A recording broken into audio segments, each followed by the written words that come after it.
everyone, Dave here. Thanks for coming along to another interview. This is Legends of the Spire, where I speak to former players and managers of Chesterfield FC. In the 70s now, so clocking on with them. And this week I had a chat with Rob Edwards. Now, Rob was part of the Chesterfield team that got promoted in the 2000-2001 season and was then with Chesterfield for a couple of seasons after that, mostly under the stewardship of Dave Rushby as the club were rebuilding itself after that Darren Brown era. Both teams that he was in, the promotion winning one and the Dave Rushby one, had some great players as part of them. So lovely to look back on those times at Chesterfield. He was also at Huddersfield just before Chesterfield and just after, where he had some great key moments in Huddersfield history there. So we had a chat about them and then also about where he started at Crewe as well. Great as always just to have a general chit chat with a former player with us. And one thing I did want to mention is that Rob was getting rid of quite a lot of his memorabilia from throughout his career. So I have actually bought off him his promotion winning medal from the 2000-2001 season. Something really, really special for me to own. It'll be going up somewhere very special in the house. And just caveat with that, that if Rob ever does want it back, him or anyone from the family, they just need to get in touch. I see myself as a short-term custodian of this, very special to own it. So big thanks to Rob. As always, I am at Spy Legends on Twitter and Instagram. Legends of the Spire on Facebook. You can also get the latest fanzine of Linda's Sandwich Shop. That's out now. Just go to my Etsy page. And yes, here we are with the latest episode of the podcast. It was great to speak to him today. A great player. Another one of those left footers that have played all over the pitch. So good to hear about his career as a whole. Here we are with the latest chat this week with Rob Edwards. Here we go.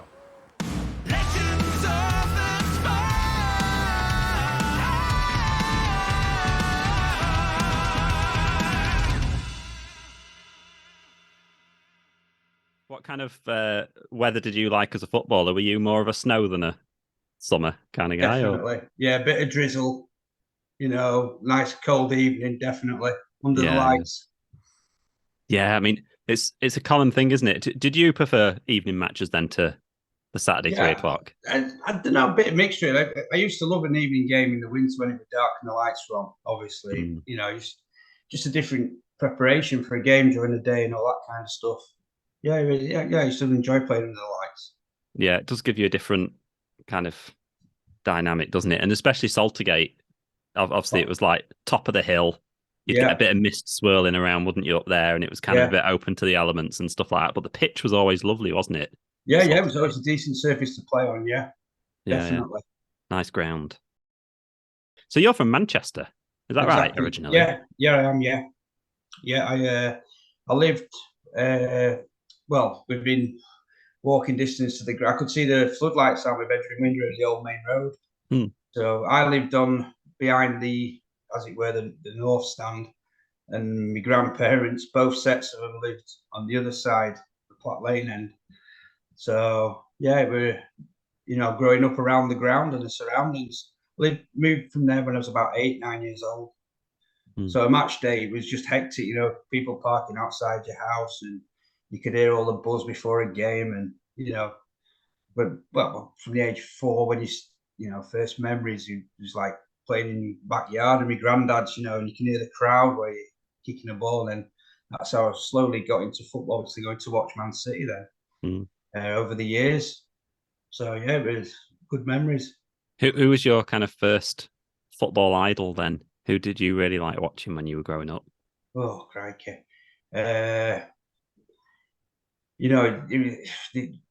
loads of, there's like obviously people like Kevin Keegan, a goal scorer in the 70s, then you get to your mid-80s, like people like Glenn Hoddle.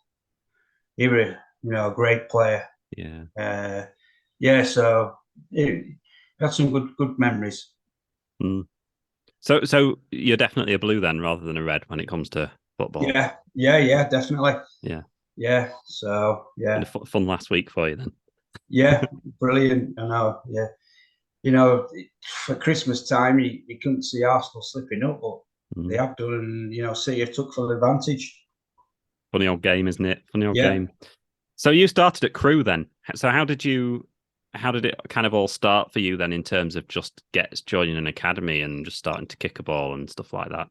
Yeah, well, obviously, started playing for the Junior Blues. It was like a city supporters club when I was back then. It were under 10s. So when I was like 6, 7 years old, you'd have to play in an under 10s team on a full size pitch with full goals. So full credit to the FA and changing all that kind of stuff. The last years and so. But like say, with little goalkeeper in goals, and the games were like 15, 13 and stuff like that. It was ridiculous. Something had to be done. And then obviously playing for your school, represent your school. And we moved from Manchester to a place called Cheadle, which is like just outside Manchester, near a Stockport. And I got selected to play for Stockport boys during my school time. And then I got approached by, I had a couple of trials at City and United, a few scouts. Obviously with my dad, there was a few clubs interested, but Crewe invited me down and a couple of the other lads. So we got to train together. Had a couple of trials, had a week, a couple of games, and then they offered me schoolboy forms when I was 14. Right. So then, is that the old like pink forms then? Pink forms, blue forms? Yeah. And then it was great because you had a tracksuit with a Crewe on the back, so you felt great even at that age. And you made your debut when you were 17? Yeah. First team debut? It was crazy. Back then, you only allowed 2 subs as well. And in the time, I remember it was my second game. I played Peterborough away, and I played and I scored. And Dave Platt scored as well. John Pemberton, Jeff Thomas, all them guys were playing. So, I'm fortunate to play with the likes of them. Great experience. Yeah. Where were you playing on the pitch then when you were kind of a youth? When I was a youth player, I played as a centre forward or I play wide for Crewe predominantly. Like we had an excellent youth team. We got to the quarterfinals of the Youth Cup. We took Arsenal to a replay. And Kevin Campbell scored a hat-trick. We got beat 5-1 at Highbury, the old Highbury. Remember, I scored as well. We went 1-0 up. And David Hillier played. So, you look back at all the names that you played against. They were, starting their careers as well. So, yeah, we're good. Yeah. Classic ground as well, Highbury. It yeah, must be really tight. Nice to be able to look back at some of those classic grounds that you've been able to play in, especially now that we seem to be in an era of stadiums rather than grounds, don't we? It's not quite the same in many ways. And you scored, like, I was looking at 44 goals in 155 appearances, something like that. It's like 1 in 3, something like that for Crewe. Yeah, I had a good record. I had that season when I signed Huddersfield. I think I got 21 goals for Crewe that year, and then I moved to Huddersfield, and then I scored 7 in 13 games, I think it was. So I had a brilliant season that year. Everything just went for me, and it was funny because at the start of the season I was offered a contract at Crewe, and I was, I said no. There was younger lads there on more money than I were, and I dug my heels in, and I said, no, I'm not signing. So I went a week to week. So anything I could have got injured, and I just took the gamble, and I just seemed to go from strength to strength that season. Yeah, and obviously got me moved to Huddersfield then. Yeah, and like I was reading one of those games for Crewe, 7-4 against Barnet. Yeah, I mean, you love it when you get where they have to write the scoring brackets on the vidi printer, and you scored a hat trick, didn't you, in that match? Yeah. Was that when Barnet had first come into the Football League? That's right. Yeah, it was their first ever game. It was the first game of the season. Like say they had. I remember Barry Fry was gaffer there then, and he brought a couple of the Northern lads down to play for him. I think they ended up having a good season that year, if I remember right. But like say, it was one of them days. It was red hot, and it was just a crazy game, 7-4, and I managed to score a hat trick. Yeah. But cool. I scored another one for Crewe in that last season against Wrexham, away at Wrexham, which was probably one of my high points of the career at Crewe. We beat them 3-2 away. Bit of a local derby that it's not far from Crewe. Not far, is it? Yeah. And obviously you've got the England-Wales connection as well, so there was always a massive crowd for that. So that was nice. And you scored against Wrexham for Chesterfield as well, didn't you? So that must have been a must have been a lucky team, Wrexham. Against Huddersfield, so I had a good record against Wrexham. Yeah. In the dressing room, manager Barry Fry, Barnet through and through for 16 years, was taking charge of the serious business. We've worked hard to get here, let's enjoy it. Play your football, score plenty of goals, entertain the public. It got worse. On 26 minutes, the Barnet defence went one way, so Rob Edwards went the other. And all of a sudden, being in the big time wasn't quite as much fun. But the agony at the other end hadn't finished, as Crewe made it a magnificent 7 and Edwards completed his hat-trick. So you then obviously got a big move to Huddersfield. So it was like, what, 150 grand, something like that, was it? This is 1996? That's correct, yeah. So how did that all come about, that move to Huddersfield? Well, it was like a production line at Crewe. Just before I left, you had like Neil Lennon, Ashley Ward, Craig Hignett. We had a Rob Jones.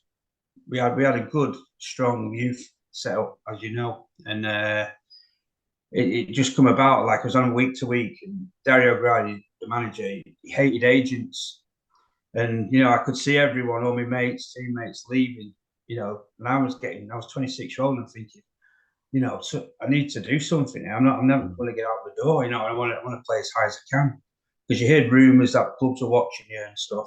So I used the agent Neil Lennon used, and we got to find out that Huddersfield were interested in me. So I was waiting to see Dario, and he want to please that I had an agent. So it takes all the pressure off the player really to do negotiations and stuff like that. Yeah. So that's what I did. Yeah, and obviously a big, huge club, Huddersfield, and you've obviously had two spells with them. Obviously, your Chesterfield spell kind of sandwiched, didn't it? Yeah. Your kind of Huddersfield spell. So, what was it about Huddersfield that just kind of that you settled into so quickly? It was just a warm, friendly club. Good fan base, good set of supporters, and I settled in straight away. I remember I signed on the Thursday. I made my debut on the Saturday, and I scored on my debut against Luton and scored the winner. So it's a perfect way to, get settled in a new club. And that's the season when I went on to score 7 in my last 13 games for him. So that was brilliant. Playing alongside Andy Booth, Ronnie Jepson up front, we had a good side. Ben Thornley wide, I was in the winger. Lee Makel, we had a strong team. And like I say, come back pre-season, sold Andy Booth Sheffield Wednesday. We brought Marcus Stewart in, Andy Morrison, Andy Payton, and going to go for it that season. It just didn't quite work out the season after. Yeah, so then you played. So in your first spell at Huddersfield, it was like 140 odd league games, something like that. So it was, it was a good chunk. So what ended up then moving you on to Chesterfield? How did that all happen? Yeah, I think 2000 when I signed Chesterfield. During that time at Huddersfield, it's funny, I played under like Peter Jackson, Steve Bruce as well. And I'll never forget, I was a wide player, goal scoring winger, centre forward. And Tom Cowan, the left back, got injured. He had a really bad knee injury, needed surgery. And I remember it was a away game at West Brom, and Terry Orth come up to me and says, do you fancy playing left back? So go on, I'll give it a go. So I played there, and I really enjoyed it. And I seemed to stick at left back then for the remainder of my career. Really, I played a few games in midfield now and again, but I really enjoyed it. And obviously found out Chesterfield were interested through a friend of mine who knew Ian Banks, and said, look, we'd like to sign Rob. And obviously Chesterfield were doing really well at the time, at top of the league. Steve Bruce was at Huddersfield. I went to see him, and I was in and out of the team. I was travelling all over. I was on the bench for a 30-year-old, and I thought, this could be the move I need. Get me, get back playing again full time. When you get to that age, you just want to play week in, week out. Yeah. So it all happened then really quickly. I ended up moving to Chesterfield, and I had 3 great years there. Really liked it. Great set of lads, great club, great fans, and really enjoyed my time there. It's interesting because I've spoken to loads of left footers, and a lot of them talk about how you end up, because there's not that many in the squad, you do end up getting moved around a bit sometimes because you have to kind of fill in where you're needed. You can end up being on left centre of midfield or left back or left wing, or you kind of get moved around a bit. And I've been speaking to Drew Talbot as well, who obviously had a kind of similar right foot, but ended up going from kind of centre forward, right wing, right back. And he kind of talks about how actually it kind of felt quite natural at fullback because you've got the whole pitch in front of you and not much behind you. You've got kind of all that space to run into. Was that kind of how it worked for you? Yeah, because obviously I was an attacking-minded player. So when you can see everything in front of you, you got good players in front of you. I mean, Sean Parrish in front of me, playing wide left, and what a great player here, but he did a great job for Chesterfield. So when you got players like that, you can link up with them, follow them down, follow him, get your crosses in, overlap, and I just love to join in and get forward. And obviously the defending, you got people like Breckin and Blatherwick who are solid, Payne, three great defenders there. If you get caught out of position, then you like to think one of them would do a job and cover for you. Yeah. And like playing down that left-hand side then, when you look at football nowadays and how that position has evolved, back in the day you would get a very much left back, right back. You'd be there and defend. Obviously, you were quite an attacking one, but nowadays it's like the attacking part of being a fullback or a wing back. It's kind of a big emphasis on that position now, isn't it? How do you think, if you were a footballer now, do you think you'd fit into that role just as well? Because it seems like it kind of suits you. I'd like to think so. Like I say, because I'm just attack minded. I remember Lou Macari, he took over the reserves at Huddersfield when I was there, and he used to go absolutely berserk at me if I went past the halfway line. In reserve games, oh come on, let me join in. Go on, let me get forward. I had to, do as I was told and do what he said. But like I say, I'd like to think today's game would have suited me. I mean, you look at go back to Man City, what John Stones has done. When Cancelo were there, they're stepping and playing as in the midfield, really. As a fullback, and just overloads and creating extra men all over the pitch. It's very clever, and I'd say I would have been okay. And what was the relationship like with Nicky Law? Obviously, you came in under Nicky, didn't you? Yeah. How did he kind of compare to all of those other kind of top names that you'd played under? You know what? He was a good manager, brilliant. Training was spot on. They put a lot of time and effort into training sessions, and really enjoyed it. He was a good motivator. Always he knew how to treat his lads. You look up to him, and that's what you should do to your manager. When you weren't doing well, he'd tell you. And obviously, if you were doing well, he'd give you the praise you deserve as well. But he was a big, nasty centre half in his day. Good, solid defender. You'd think he'd be a big, presence in the dressing room, shouting and bawling and that. But he was so calm as well. I can't speak highly enough of him. I had him on the podcast, and I have to admit, I was a little bit scared throughout it, just because he has this kind of calm but very. I don't know. He's very he knows what he thinks, doesn't he? And he's very quite eloquent about it. But at the same time, but from watching him in his playing career, he told a great story about how he kicked a hole in the dressing room door because he'd made a mistake at half time in the playoff match and things like that. And you kind of feel like, I can imagine that he was like that at the moment. But I suppose for yourself, you were one of the more senior pros then, weren't you, coming into that dressing room? So I suppose as him as a younger manager, kind of an inexperienced manager, it was your kind of role to try and be one of those supportive, experienced players, I'm guessing. Yeah, definitely. I mean, when I signed, we had a good experienced squad. You got players like Reeves, obviously Lee Richardson, midfield Mark Sebden. Good experienced pros who played a lot of league games. Luke up front, obviously, and then Blathers and Brex at the back. Mike Pollitt in goal. So we have vast experience. Very good side. I mean, that team, I think, could have played a lot higher if we would have stayed together and we were younger. Yeah. Yeah. I suppose, could you kind of do the team talks yourselves then, in some ways? Because you just feel like it sounds like you're quite a motivated, experienced squad that year. Yeah. Like I say, we knew we weren't performing. Obviously, when that season, when we got hit with the off-field events, what happened, it just affected everybody at the club. Everyone was down, but we just had to keep going, and we knew that the form dipped. We managed to plug away and get the points we needed to, get an automatic spot. In September, the derby clash with arch rivals Mansfield Town had the Blues flying high. Big kick from Pollitt, the header was from Hicks. Parrish on the overlap, here is Rob Edwards! Edwards! Goal for Chesterfield!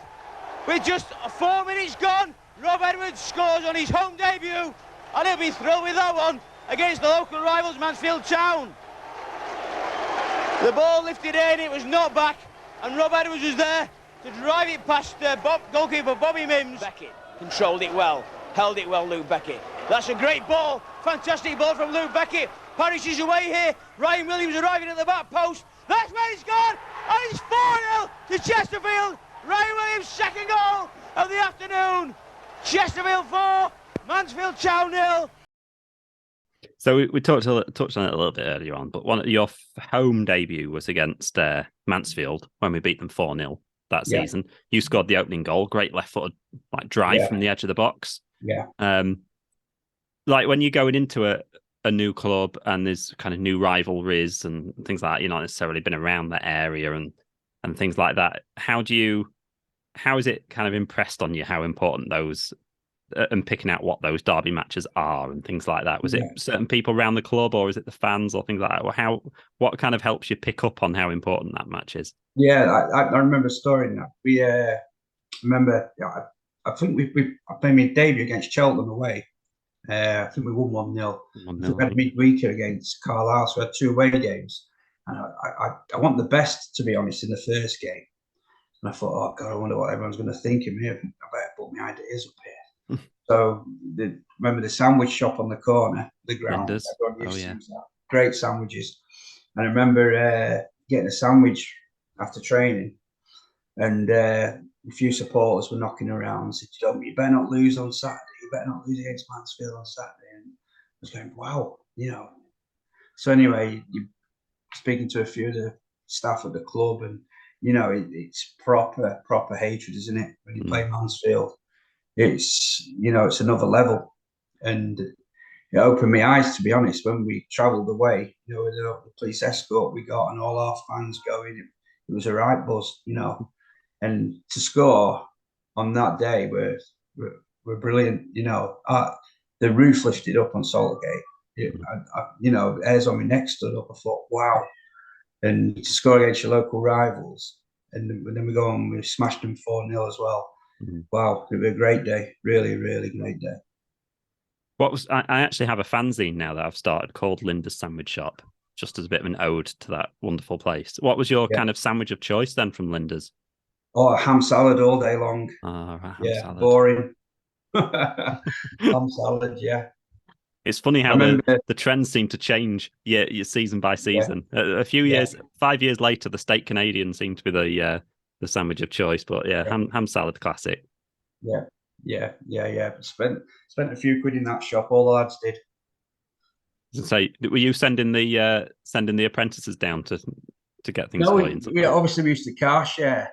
So now and again the apprentices would go down, and but we'd just walk down and get one, and then jump in the car and make his way home. So it's car share with Mike Pollitt, Lee Richardson, and Steve Payne. So there were 4 of us, always waiting for Lee Richardson in the morning. Always. What was it like then when Lee Richardson ends up? I mean, it was only right at the end, wasn't it, for you? But when he ends up kind of taking over, we're skipping way ahead, but may as well go for it. How's that dynamic change? it's funny because obviously I was playing with him at Huddersfield. It's like a teammate, a friend, mate. And when Dave Rushby took over, he made me his assistant, and I was still there then. And it was weird and surreal to watch. Your teammate, then he'd pull all the back four and take a session on his own, and you just got to respect what he did. Great footballer, great experience, and then obviously to turn his way into being a coach as well. We still did all right that season. How does it? Do you still car share when he then becomes like an assistant? Do you have to? No, he had to get in a bit earlier, so he had to drive on his own. Get your fines back when he's late for the car share. Yeah. So that obviously promotion winning season had some great runs of form and stuff. Like when you first joined us, we were there's so many records in that season in terms of clean sheets and away wins and the games in which we scored and stuff like that. There's loads of little records that you see on the fixtures chart as you go through the season. So was it just a case of quality players, momentum that year? Definitely. Obviously, we knew what our jobs were, and you've got players around you, like I said, with vast experience. Like Marcus Ebden, he was a quality midfielder. You got your back four, big, strong, solid, and you've got your two goal scorers up front.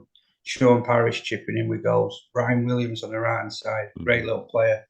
We had a really good side.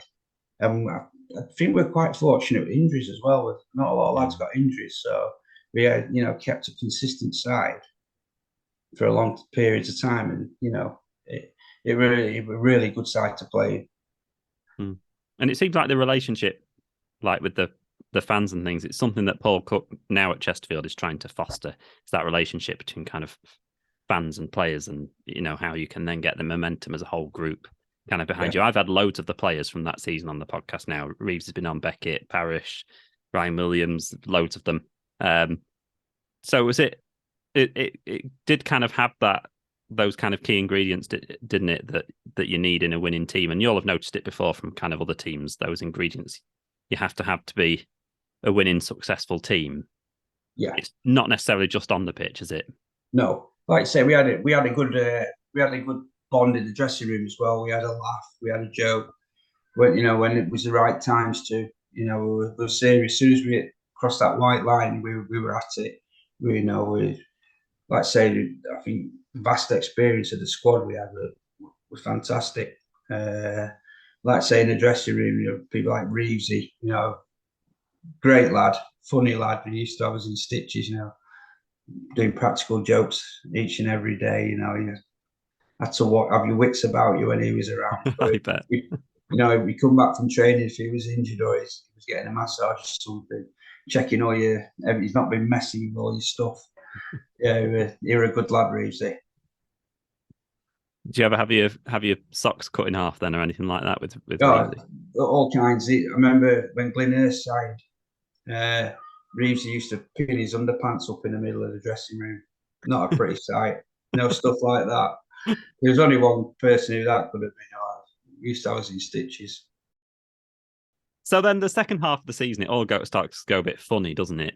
And we don't have to go into any of stuff behind the scenes and stuff like that. I think was it Sean Parrish that was saying there was a player at the time that was that when the police were turning up, there was a player who was kind of asking about their mixtapes, things like that, whether the police had come to find the mixtapes or something. It was all a bit of an odd time, wasn't it, around then? Yeah, it were. Like I say, it affected everybody really. Obviously, we didn't get paid for weeks and weeks on end. It does all the staff as well. It does have a massive effect off the field. But you just got to be professional and go about your job. But it wasn't a very pleasant experience going through that. How do you kind of keep your focus then as a team? Because it must be hard. Yeah. At the end of the day, we got our heads together. We had a promotion to still go for, and then you read about all these reports, getting slated in the press. At the end of the day, it wasn't the players. We were going on the pitch to do a job. That was our job. We were employed to do that. obviously what happened, and we got, I think, 9 points we got deducted, didn't we? Mm-hmm. And they were saying it should have been a lot more, and we should never have got promoted. But the players on the pitch deserve that promotion that year. I don't care what anyone says. Mm. And did obviously it got to a point where there were kind of rival fans and things like that, waving brown envelopes and stuff like that in away ends and things like that. Was that all prove us a bit extra motivation for you when you were seeing things like that on match day? Big time. I remember we had a bit of there was always a bit of bitterness with us in Brighton, and we played them away at the Withdean Stadium. I'll never forget, it was a night game, and all this was kicking off at the time. And in the pre-match warm-up, playing away, and they play music in the background, and Dire Straits comes on, Money for Nothing, I went, all right, and then kicking the ball about, and then Stevie Cash, bloody Money song comes on. Then another song about money comes on. Money's Too Tight to Mention, I seem to have read. Dirty Cash, that was it. Money's Too Tight to Mention. I think, hang on, there's a pattern here. Even the staff who were playing the music are taking mickey out of us here. So that's an extra motivation. And I never forget, after the game, we were going into the dressing room, and there was a few altercations as we were going in, because there used to be a port cabin, and I can't remember who it was. Probably Sean Parrish, who had money on it, sprayed a water bottle over the Brighton lot. Anyway, next thing, all hell kicked loose. We're going into the dressing rooms. I never forget, the floor collapsed. It started to sink. So, like, Nicky's got us all into the dressing room. Their manager's got theirs into the dressing room. But, it was an experience, that game. Right. Yeah, I think Sean Parrish did mention the floor collapsing, so I think he probably might have been. He might have been pretty pivotal in that one. Where would you have been in that? Would you be the one that going, "Oh, I'm hanging back on this," or would you be straight in there? Well, you just try and think, what the hell's going on here? You just try and get everyone safe and get them out of the way. If you get clocked, you get clocked, don't you? It's one of them. Just everyone was just swinging. Yeah, and like when Nicky Law was on, he talked about that whole having to win promotion twice thing. It must have been odd, because obviously you got promotion against, is it Kidderminster? Kidderminster, midweek game, I think. Yeah, and then obviously had to do it again after the points deduction. So obviously whenever you win promotion, it becomes a bit of a slog at the end of the season, and it all becomes a bit squeaky bum time, doesn't it? But when you then have that added onto it as well, it kind of adds an extra element to it, doesn't it? How hard was it to see that through in the end? Yeah, I mean, obviously, was it around the Christmas period? I'm sure we were 17 points clear at one stage. We built that lead up, and obviously when it's all started to happen, the form dipped. We won a few games here and there, drew a few games, and like I say, we just managed to squeeze and do it. Just pure resilience by the lads, good team effort, and obviously with Nicky leading us as well, we did it, managed to do it. Did you end up having a good party at the end of it? Obviously, it was quite turbulent times, but but I think we had the awards evening after that at the hotel. So I think it's Halifax the last home game. So we had a bit of a do then after that game. No goals at half time. Chesterfield 0, Port Vale 0 as we kick off the second half, and Port Vale playing towards the Cop end now, where the Chesterfield supporters are. And it's Marbury's Wilkinson on the ball straight away. He threads that one through, looking for McPhee, but it's cut out by Kevin Dawson, who plays it forward for Chesterfield. It's up to Reeves. In for Chris Brandon. Lively player, Chris Brandon, and Edwards has made a good run on this left-hand side. Over on the far side, Gareth Davis now puts the cross in. Reeves is in there. Hurst with a chance. Hurst with a shot, and Edwards scores! Edwards puts it in the back of the net. And Chesterfield, in the 46th minute, take the lead against Port Vale. It's a good ball from Dawson. A chance here for Gareth Davis. If he can get his cross in, he's got to the bar and he's pulled it back. Brandon! Oh, yes! Chris Brandon gets his first goal for Chesterfield. And what a goal it was! the man of the match, scores Chesterfield's second goal. I think we probably forget, well, a lot of us don't forget, but how precarious that time was. Obviously, it was a huge then effort just to save the club. And you were there for a couple of seasons after that. So you were like one of the players that saw that change, because obviously at the end of that season there were a few players that left, wasn't there, and moved on. Yeah. But you were still around, obviously, under Dave Rushby then. Yeah. How did it then change around the club? Because it must have it all became we're upper league, which is great. So, but then it's kind of all that stuff again happening in the background in terms of saving the club, and then you having to establish yourself in a new league as well with a slightly different team. Yeah, I mean the training, and obviously David, obviously the physio, he did the club inside out with Lee as well, and Jamie Hewitt stepped in as well, did a little bit. Chesterfield through and through, but it didn't really change that much, to be honest. Obviously, new faces coming in, few lads leaving, but he still made a decent squad of it. People like. Glynnhurst come in, scored a few goals for us. You had Jamie Burt from the non-league come in, set the world alight. Chris Brandon. Oh, I loved Chris Brandon. Yeah, great player. I mean, it breaks my heart that I've asked him a few times if he'll come on, and I just see him on Instagram all the time, and I'm like, come on, Chris, just come on at some point. Yeah, I'm surprised he wouldn't. Yeah, good lad. He's got a great overhead kick, I remember, against West Ham. West Ham. Oh, great overhead kick. Yeah. Or at Port Vale. No, it's Port Vale. Yeah, I think Port Vale, yeah, great overhead kick. Yeah, I remember that. I think the West Ham game he scored a good goal as well. In the cup. Yeah. But he was a good player. So he brought in some good players, and we had a half-decent squad. He brought Mark Innes and Mark Hallett. Two good players. Muggsy goalkeeper. Yeah, so we had a really good squad. Yeah, like you say, it's good players going out and good players coming in, isn't it? Yeah, definitely, yeah. In that time. How was it like with Dave Rushby coming in on charge? Because he'd obviously been the physio.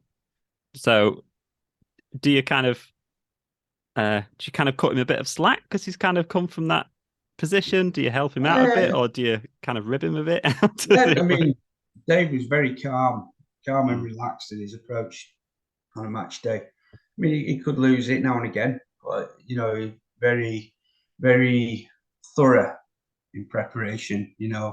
Videos and all that kind of stuff. I remember he brought Peter Leakey in alongside the squad. Mentally preparing for games, stuff like that.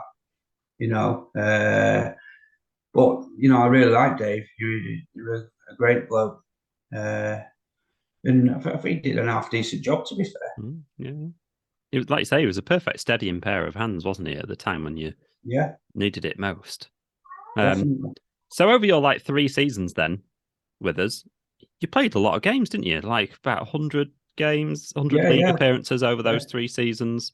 Over your career, did you manage to keep yourself pretty fit throughout your whole career? Yeah, I mean, where I live now, Home Firth. I've lived here since I moved from Huddersfield, so I used to travel to Chesterfield. It's 45 minutes where we used to train and stuff. So in pre-season, when you're preparing, there's plenty of runs around here. I always used to go up the hills with some couple of the lads, out on your bike. So you're getting it pumped into your legs then. So I used to work hard, and I made sure I was always fit when I used to come back for pre-season. Definitely. If you don't, you get left behind. Simple as that. Yeah. If you were then, so we're now what, mid-June? So if you were a footballer now, what would you be doing kind of week by week to keep yourself to, obviously you've got the week's holiday to Benidorm out the way or whatever, but what would you be doing now kind of week by week to keep yourself? Well, probably now they'd have a program to follow. I mean, we'd have programs to follow. Later on in my career, we'd be given what to eat and all that kind of stuff. Like say you go and have your blast with your holiday, but you just chill out and do nothing. And then when you come back, steadily get back into it. And then obviously build it up each week for when you start back on your start date. And hopefully your weight's the same as it was or even less when you come back. Yeah, you don't want to be at the back, do you, when they're doing the bleep test? No, not at all. Don't want to be back with the goalkeepers. No. Obviously, 3 good seasons then with Chesterfield, and you end up moving back to Huddersfield. Was that a bit of a dream move then to be able to go back to Huddersfield again? Yeah, just to finish my career off back at Huddersfield. Yeah, definitely. Obviously, it was coming to the end of my time at Chesterfield, and Lee Richardson called me and said, "Look, Roy McFarlane's going to be taking over." Obviously, I was one of the experiences, and I was probably one of the high earners. They wanted to get me off the wage bill, and unfortunately, not going to be renewing your contract. Okay, so like I say, we went off on his holidays at the end of the year, and Peter Jackson phoned me. Huddersfield were in administration at the time, and local businessman Ken Davey, who ran the rugby, said he'd get involved and put the money in to restart it again. So Peter Jackson phoned me while I was on holiday. Actually, he said, "Rob, would you be interested in coming back? I want you to come back as my captain." Yeah, not a problem. When do I come in? He says, "Well, next week come in. Hopefully the takeover will go through, and we can start afresh." So he signed a few experienced lads, and he had to use predominantly the youth team, give them all debuts that season, and we managed to get in the playoff final. Like I said, I played thanks to you. Yeah, brilliant. With your right foot. Oh, I couldn't believe it. It's what I played Kazi, Tony Cars, great midfielder, left footer, and he got injured. And Terry Orthcombe said, "Look, Rob, same again, like, can you play left back? Because I need you to play centre mid, in the playoff games." I said, "Yeah, not a problem." So I remember playing away at Sinsel Bank against Lincoln. And I've whipped a corner in near post, and it's gone straight in. And if Ionora's challenged and he's claimed the goal, but I know he didn't touch it. Anyway, we were 2-1 up, come back to Gal Farm, and we were 2-0 down at half time. Got our absolute roasting off the gaffer. Come out a different team second half. We were up for it. Got a penalty, scored the penalty, and 10 minutes to go. Managed the ball, broke to me in the edge of the box, and I've connected well with my right foot, and it's flew in the bottom corner. Got the equaliser, and we managed to hold on. And Cardiff, here we come. Then he drops me for the final. Absolutely gutted. God, there's a great shot as well of that goal from behind you. So you see you hit it, and it's one of those that just goes straight like an arrow. Yeah, it's lovely strike. Yeah, that must have been a bit gutted then, getting dropped for the. Oh, I was nice. Honestly, I was absolutely gutted. We prepared all week, and after training, we take penalties. Robbie, you're the first penalty taker. Yeah, fine. Practicing all week, getting it into my head, prepare. I'm going to hit it to the keeper's left. I'm going to hit it low and hard to the keeper's left. Anyway, Friday comes, train as normal, pulls me, Rob, I'm going to make the hardest decision ever. What's that?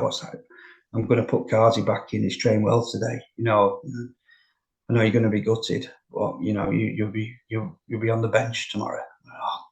So absolutely gutted. You think you're playing the day before, and then tell me. Made a phone call to me, Dad, and you're joking, and all your family and friends who bought tickets to come and watch you play at the Millennium Stadium. And like I say, I still played my part because we went to penalties against Mansfield as well. I managed to stick the first one in, and we didn't miss a penalty, and we went through. Remember, Jamie Lawrence tried to be clever. He dinked it, and he hit the bar and went over. And thought, we've nailed it now. So yeah, another one over Mansfield. Well, this is an echo of Chesterfield and Notts County at the end of this season. One of their players dinked it and missed it, but obviously we had a couple that missed. What's the secret then to just having a good, successful penalty shootout? Is it just practicing same place? Yeah, that's all I did, yeah. And I used to, like I say, mentally preparing for games. In my second spell at Huddersfield, a friend of mine He's a mind coach for businesses and stuff. And he said, you know, I went to see him, and I never forget. He says, "What do you want me to do for you, Rob?" I says, "I want you to make me faster, get me more." He says, "I can't do that, but I can help you prepare for games better." And it worked spot on for me. Friday nights I used to go on my own in a room, mentally prepare. For example, getting in my head, my first touch in a game, my opponent who I was playing against, my first pass, first tackle, getting all that kind of stuff in your head. And that's what I did about the penalty. There was no way I was going to miss that penalty. I was so confident going up for it. I'm going to hit it lower now to the keeper's left, my right. And, you know, it just come off. I'm a massive believer in that in the game, definitely. Are there things then you learn from your playing career that you take into your kind of regular everyday life after football? Or does it feel quite separate for you? Yeah, preparing properly for things. Not even like I'm a joiner now on site.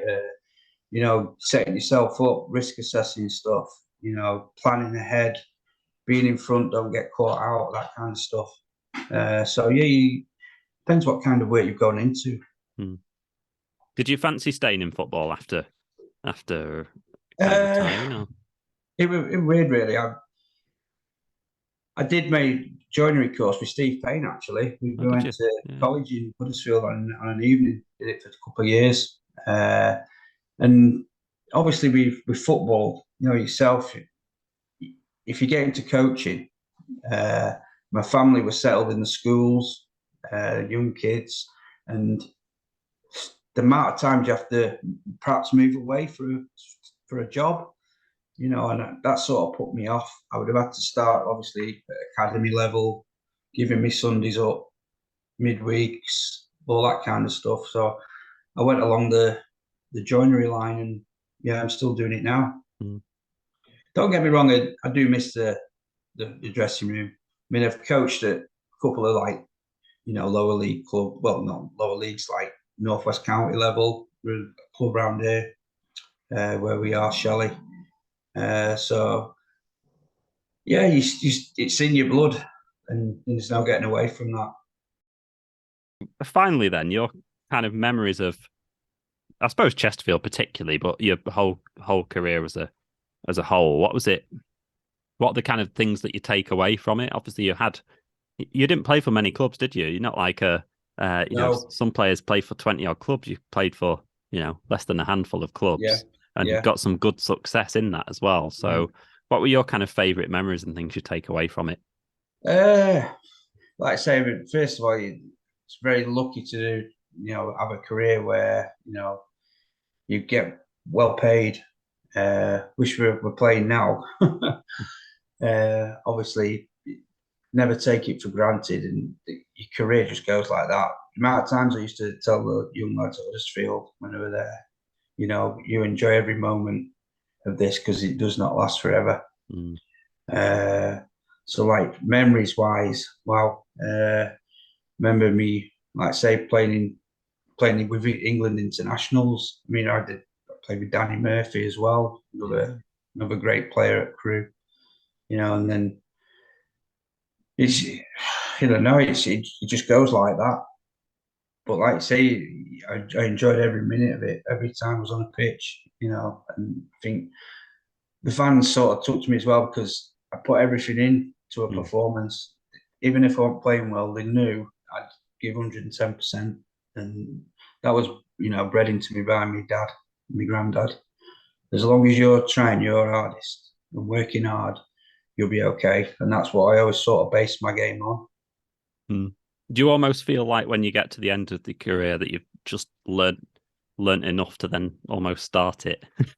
You must kind of look back and think, oh, I wish I'd known that when I was 18. And yeah, definitely. Like you say, you pick different things up from different managers, different players, you know. But like I say, I'm lucky enough to play at the old Wembley, played at Millennium Stadium, played at some fantastic stadiums, managed to score at Main Road, the winner at Main Road for Huddersfield against my boyhood club. I was a couple of hat tricks, for Crewe, scoring that goal against Mansfield on my home debut for Chesterfield. One of my best memories that for Chesterfield, definitely. And obviously promotion we got with Huddersfield under, the way we had to do it with the restricted squad we had. Like I say, we stuck together again and we managed to do it. So yeah, I had a decent career. Enjoyed every minute of it. Definitely. And when you've scored against your boyhood team, like at Main Road, when you're walking back to the halfway line after scoring, are you trying to hide the excitement? Yeah. It was surreal, really. You always wanted to score at Main Road, but to score against the club you support, it was amazing. It's like it took me a few weeks to get over that. You get a few phone calls with mates who are still keeping contact with back home, and what are you doing? What are you doing? And all, So yeah, that were a great memory. That. What's your relationship with football like now then? Because you obviously didn't have, some players have kind of quite traumatic things that happen through their careers. They might end through injuries, or they have things that don't work out. But like you say, you kind of sound like you've got no regrets and you enjoyed all of it. So is your relationship with football now still quite a good one? I think it just went crazy with the money side of things, even down to league levels. Is players getting paid fortunes, and I was to back in the day. There had to be something put in line where it's like rugby league and cap it. When I was at Huddersfield, when Steve Bruce were in charge, we'd have that many players there. It'd be like for the seniors. There'd be 3 different training sessions going on, and we used to call it one. If you didn't make the first 2, you were in the bomb squad, and you'd have like trialists coming from all over the world. It was unbelievable. You'd have, squad numbers 50 odd and stuff like that. And you used to think back, wow, unbelievable times. And, and then obviously that's the club sort of went downhill, obviously with finances as well. But no, it's back up and running again now. Yeah. And one day we'll have to get a bunch of you players from that team to come and have a kickabout somewhere. I wonder where we can get you all to meet up and have a kickabout. Yeah. It'd be great to see a whole bunch of players from that squad back together again from that promotion winning season. Because, like you say, it was a great squad. And I imagine if we put you all in the dressing room together now, it'd just be like you'd never been away. I'm guessing. Yeah, probably. Yeah.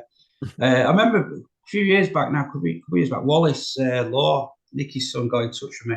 He arranged a charity game. And there was a few of the old players there. I managed to get across for that, and that was good seeing a few of the old players. Sean Parrish played, a few of the younger lads who were there at the time. So that were good. Nice to see Nicky again. He was there. Jamie Hewitt. Yeah, we had some good characters. Johnny Howard as well. He was Chesterfield legend, wasn't he? Yeah. So I had some good memories, some good times. One day, get you all back together. Yeah. And well, thanks so much for coming on and having a chat. I really appreciate it. No and yeah, it's do you still kind of keep an eye out for Chesterfield then? Obviously, we're not really where we want to be at the moment, but yeah, I always look out for Chesterfield. Always have. I mean, you always have a soft spot for your clubs. I always have. Like I say, and I remember Tom Denton, who were there. He's from where I live on Firth, so I just look out for him as well. But let's hope they can do it next season. Not been on any jobs with Tom Denton at any point then, with him being plastering? Paths ain't crossed yet.